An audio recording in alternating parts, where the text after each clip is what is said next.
Sobrang init ng panahon ngayon dito sa Pilipinas na gusto kong itry kung kaya ba magluto ng itlog gamit sa init ng panahon. Meron ako ditong kaldero, meron ako mantika, meron ako itlog. Simulan na. Hello mga kaperson, at dahil nauuso nga ang pagpiprito ng itlog gamit ang init ng araw ay susubukan din natin mga kaperson kung talagang totoo nga na naluluto ang itlog gamit ang init ng araw mga kaperson. Siyempre bago yan ay bibili nga tayo sa tindahan ng itlog mga kaperson. So let's go!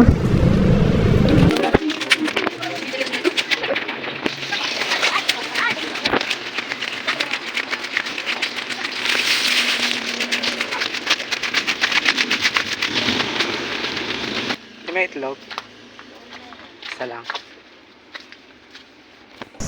Ayun na nga mga kaperson, at nakabili na po tayo ng isang itlog. At siyempre linisin mo natin ang ating kawali bago po natin ilagay sa init ng araw mga kaperson. So ilalagay na po natin siya sa likod ng ating bahay mga kaperson. Ayan. Bago po natin ilalagay ang itlog mga kaperson ay siyempre painit naman natin ang ating mantika at least 1 minute mga kaperson para matanggal po ang mga tubig na nakalagay po sa ating kawali mga kaperson para hindi dumikit ang itlog mga kaperson. So let's go!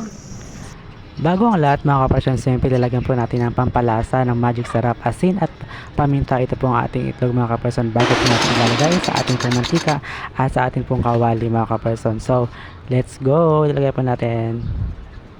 Wow! At syempre mga kaperson ay iwan natin yan nasa loob ng 1 oras mga kaperson. Ito nga mga kaperson, natin nilipat po natin sa harap ng ating bahay ito pong itlog at kawali mga kaperson dahil medyo mainit po dito mga kaperson. At ito po after 1 hour ito po yung naging resulta mga kaperson.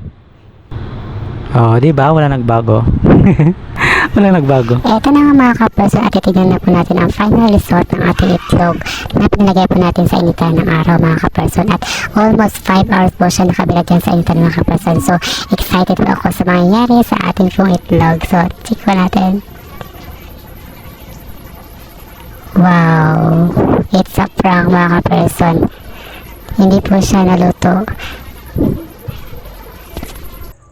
So, ayun mga kaperson ang resulta ng ating itlog na niluto sa gitna ng initan mga kaperson. Almost 5 hours po siya nakabilad sa gitna ng initan pero hindi po siya nagbago mga kaperson.